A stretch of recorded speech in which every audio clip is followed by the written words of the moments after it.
नमस्कार साथियों, जाखड़िया क्लासेस में आपका स्वागत है।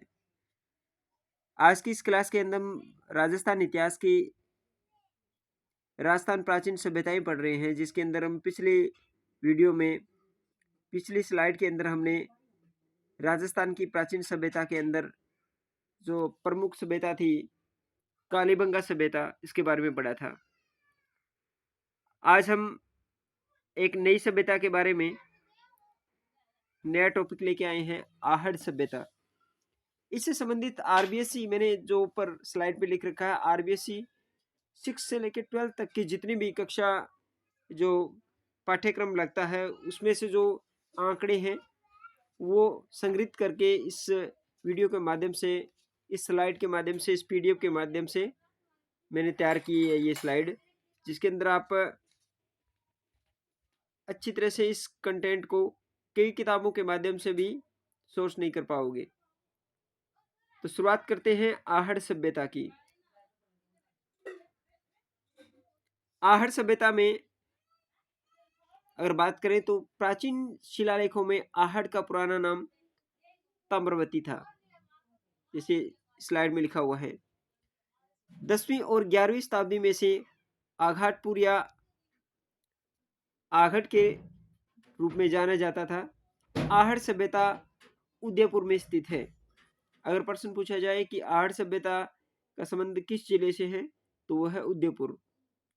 आहड़ सभ्यता बनास नदी के किनारे स्थित है। आहड़, जिसे ताम्रवती कहा जाता है, इसे आगटपुर भी कहा जाता है, ये उदयपुर में स्थित है। आहड़ सभ्यता बनास नदी के किनारे स्थित है।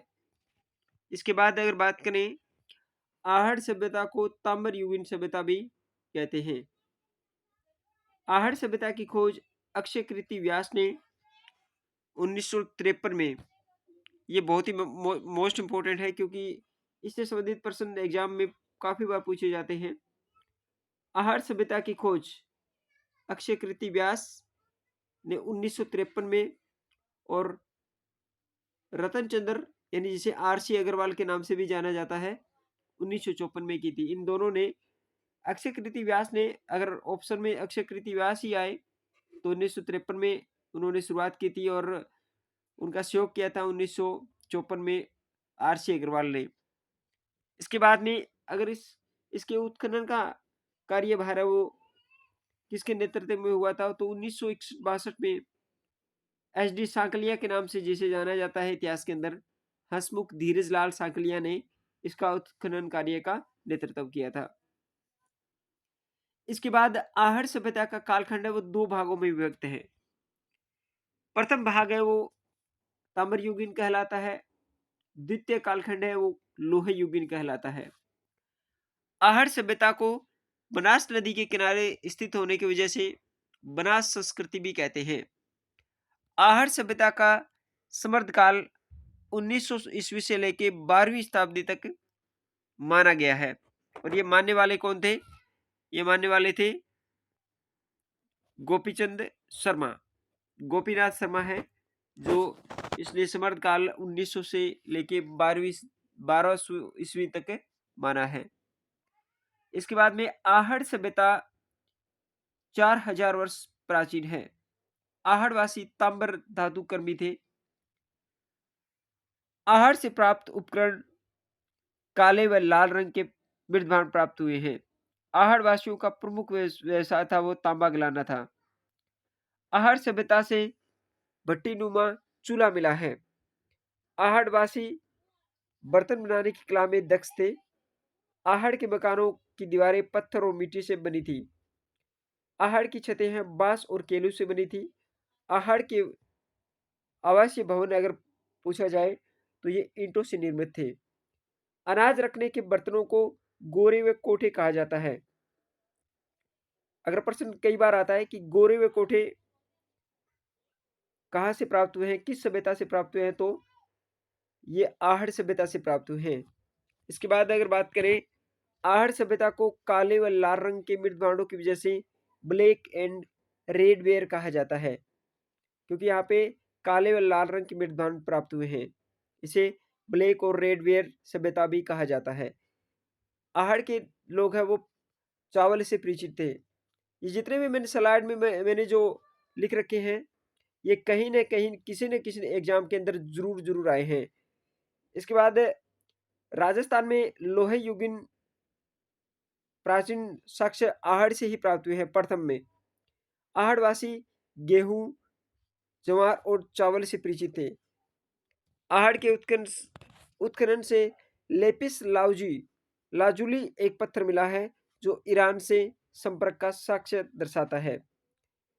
आहड़ के जो वासी थे वो अन्य देशों से भी संपर्क रखते थे और ये साक्ष्य कहाँ से मिला है? वहाँ के उत्खनन से जो लेपिस लाजुली नाम का एक पत्थर मिला है जो कि ईरान में पाया जाता है। इसका मतलब ये है कि ये ईरान से भी संपर्क में, ये जो सभ्यता थी ईरान के संपर्क में भी थी। आहड़ से एक साथ 6 चूल्हे प्राप्त हुए हैं। ऐसी कौन-सी सभ्यता है जिससे एक साथ 6 चूल्हे प्राप्त होने के प्रमाण मिले हैं? तो वह है आहड़ सभ्यता। 2 मुँहे का चूल्हा किस सभ्यता से प्राप्त हुआ है? तो आहड़ सभ्यता से प्राप्त हुआ है। आहड़ सभ्यता को कौन-सी सभ्यता कहा जाता है? ब्लैक एंड रेडवेयर सभ्यता कहते हैं। गोरे व कोठे किस सभ्यता से प्राप्त हुए? तो आहड़ सभ्यता से। आहड़ के आवासीय भवन किससे बने थे? वो ईंटों से बने थे। आहड़वासी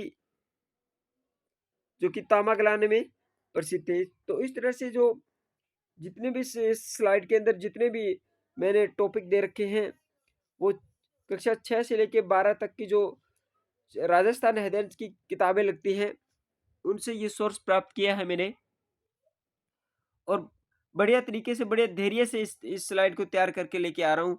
राजस्थान का इतिहास है वो बढ़िया तरीके से स्टेप बाय स्टेप पढ़ेंगे, बढ़िया तरीके से पढ़ेंगे। एक-एक टॉपिक को अच्छी तरह से छान-छान कर पढ़ेंगे। तो कृपया अगर चैनल पर पहली बार विज़िट कर रहे हैं तो मैंने नीचे लिख रखा है स्लाइड में, कृपया चैनल सब्सक्राइब कीजिएगा। और अगले टॉपिक में जो हमारा अगला टॉपिक रहेगा वो रहेगा गणेश्वर सभ्यता। गणेश्वर सभ्यता के बारे में हम अगले वीडियो में अध्ययन करेंगे। मैं हर स्लाइड के नीचे उस सभ्यता का नाम लिखता हूँ या फिर उस टॉपिक का नाम लिखता हूँ, जैसे मेरे पढ़ाने की शैली है। जो अगला टॉपिक मैं बताता हूँ वो, ताकि नेक्स्ट दिन इस चीज़ को हम अच्छी तरह से कर सकें कि हम कल गणेश सभ्यता के बारे में पढ़ेंगे। तो ज़्यादा इस वीडियो के माध्यम से मैं कहना चाहूँगा कि मैं ज़्यादा दिखावा नहीं करता, सिर्फ़ मैं कंटेंट पे विश्वास करता हूँ। कुछ लोग थंबनेल बनाते हैं, इस तरह से तैयार करते हैं। मैं उन चीज़ों से परे हट के और ये चीज़ें तैयार कर रहा हूँ ताकि आप तक सिर्फ़ कंटेंट और कंटेंट पहुँचे, न दिखावा, न कुछ और। आप तक ये जो आपका जो मेन उद्देश्य है, वो है राजस्थान का इतिहास पढ़ना, न कि थंबनेल पढ़ना। तो दोस्तों कृपया आप मेरे इस चैनल को सब्सक्राइब कीजिएगा, लाइक कीजिएगा, शेयर कीजिएगा अपने दोस्तों के साथ, ताकि मैं आप तक इस तरह की स्लाइड बढ़िया तरीके से तैयार करके लेके आता रहूँ। आज के इस वीडियो में इतना ही, मिलते हैं नेक्स्ट वीडियो में एक नए टॉपिक के साथ। धन्यवाद।